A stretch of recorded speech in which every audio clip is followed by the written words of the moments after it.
पवित्रं चरितं यस्याः पवित्रं जीवनं तथा पवित्रता स्वरूपिण्यै तस्यै कुर्मो नमो नमः तस्यै कुर्मो नमो नमः तस्यै कुर्मो नमो नमः. ದಿವ್ಯತ್ರಯರಿಗೆ ಭಕ್ತಿಯಿಂದ ನಮಸ್ಕಾರಗಳು. ಪೂಜ್ಯ ಮಾತಾಜಿಯವರಿಗೆ ಮತ್ತು ಮಂಗಳವಾರದ ಈ ವಿಶೇಷ ಸತ್ಸಂಗ ಕಾರ್ಯಕ್ರಮಕ್ಕೆ ಶ್ರೀಮತಿ ನಂಜಮ್ಮ ಕೆಂಚಪ್ಪ ಶಿಕ್ಷಕರ ತ್ಯಾಗರಾಜನಗರದ ಸವಿತಾ ನಿವಾಸಕ್ಕೆ ಆಗಮಿಸಿರುವ ಎಲ್ಲ ಪ್ರೀತಿಯ ಸದ್ಭಕ್ತರಿಗೆ ಭಕ್ತಿಯಿಂದ ನಮಸ್ಕಾರಗಳು ಮತ್ತು ಪ್ರತಿಯೊಬ್ಬರಿಗೂ ದಿವ್ಯತ್ರಯರ ಸ್ಮರಣೆಗಳನ್ನು ತಿಳಿಸ್ತಾ ಸ್ವಾಮಿ ಪುರುಷೋತ್ತಮಾಜಿಯವರು ಬರೆದ ಶ್ರೀ ಶಾರದಾದೇವಿ ಜೀವನಗಂಗಾ ಅದರಲ್ಲಿ ನಾವು ಲೋಕದಾಚೆಯ ಬೆಳಕು ಎನ್ನುವ ಅಧ್ಯಾಯವನ್ನು ಗಮನಿಸ್ತಾ ಇದ್ವಿ.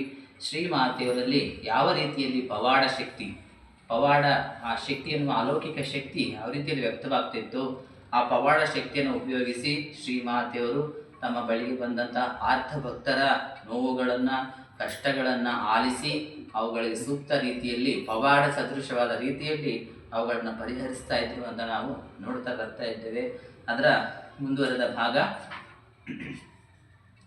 ಇಂದಿನ ಘಟನೆಯೆಲ್ಲವೂ ಕ್ಷೀರೋದ ಬಾಲ ಎನ್ನುವಂಥ ಬಾಲ ವಿಧವೆಯ ಬಗ್ಗೆ ನಾವು ನೋಡ್ತಾ ಇದ್ವಿ.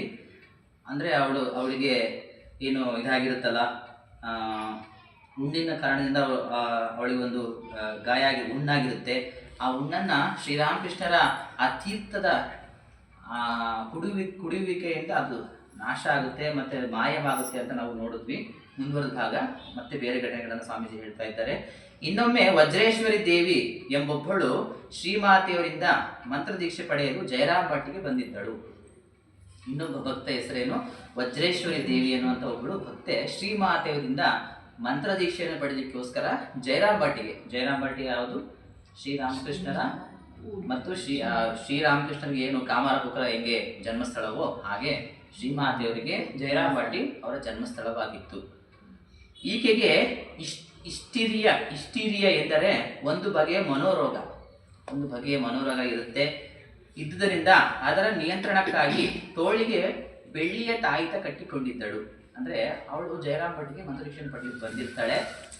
ಒಂದು ಬಗೆಯ ಮನೋರೋಗ ಅವಳಿಗೆ ಇರುತ್ತೆ. ಅದಕ್ಕೆ ಸ್ವಾಮಿ ಪುರುಷೋತ್ತಮಾಂಜಿ ಒಂದು ಮಾತು ಹೇಳ್ತಾ ಇದ್ರು, ಏನಂತಂದರೆ ಭಜನೆ ಮಾಡೋದ್ರಿಂದ ನಿಮ್ಮಾನ್ಸ್ಗೆ ಹೋಗೋ ತಪ್ಪುತ್ತೆ ಅಂತ ಹೇಳೋದು. ಭಜನೆ ಮಾಡೋದ್ರಿಂದ ನಿಮ್ಯಾನ್ಸ್ಗೆ ಹೋಗಿ ತಪ್ಪುತ್ತೆ, ವಿಚಾರ ತಪ್ಪುತ್ತೆ ಅಂತ ನಿಮ್ಯಾನ್ಸಲ್ಲಿ ವಿಚಾರಿಸ್ಕೊತಾರೆ. ಭಜನೆಗೆ ಆ ಶಕ್ತಿ ಇದೆ ಅಂತ ಸ್ವಾಮೀಜಿ ಹೇಳೋದು. ಯಾವಾಗ ನೀವು ಅದಕ್ಕೆ ಭಜನೆ ಮಾಡಿ ಅವ್ರು ಹೇಳೋರು ಭಜನೆ ಅರ್ಥ ಆದರೆ ಪ್ರವಚನ ಬೇಕಿಲ್ಲ, ಪ್ರವಚನದ ಅವಶ್ಯಕತೆ